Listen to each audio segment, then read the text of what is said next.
Tuan Yang di-Pertua, buat masa ini, kerajaan belum mempunyai perancangan untuk memansuhkan pinjaman hutang PTPTN bersasar kepada golongan miskin dan isi rumah B40.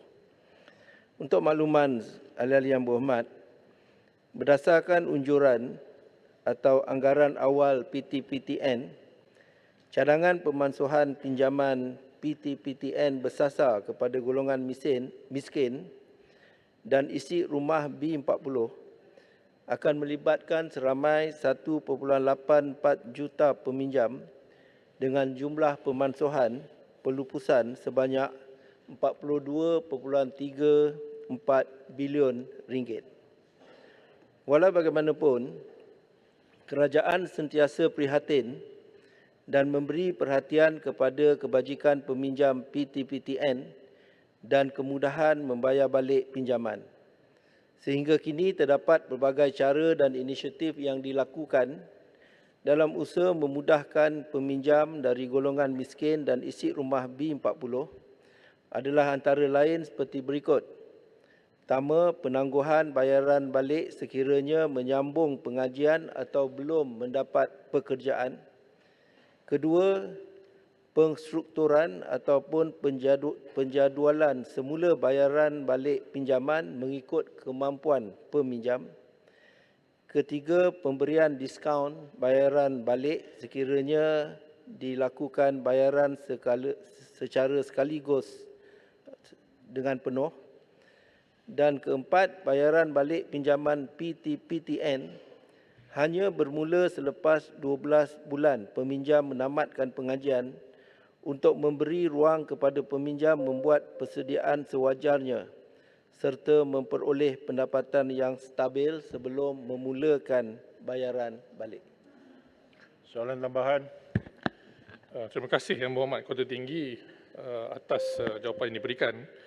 Cuma apakah kerajaan ada iltizam politik untuk benar-benar memansuhkan hutang PTPTN ini seperti yang dijanjikan dalam manifesto Pakatan Harapan yang baru-baru ini?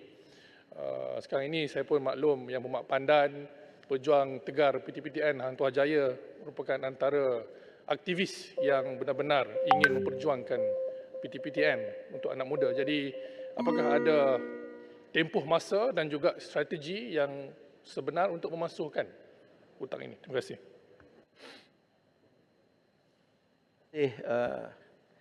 Yang Berhormat, seperti Yang Berhormat sedia maklum, seperti yang telah saya katakan tadi, jika pemansuhan ini dilakukan, ia melibatkan satu jumlah yang begitu besar.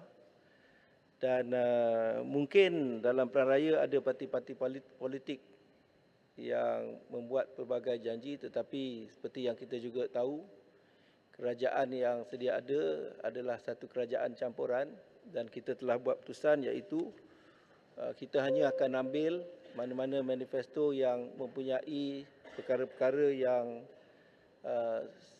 sama ataupun serupa, dan kita dapati bahawa semua parti politik tidak menawarkan semua perkara yang sama untuk apabila berkait dengan soal PTPTN.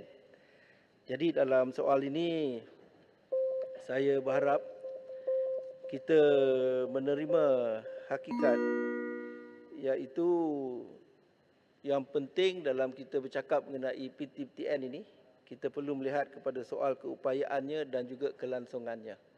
Jadi atas sebab itulah perkara seperti yang dipersoalkan dalam soalan ini, ia tak dapat buat ketika ini untuk dilaksanakan. Tuan itu peraturan Dewan, peraturan 36/12. Bentar tadi 36/12. Tolong bacakan apa yang nak dibangkitkan.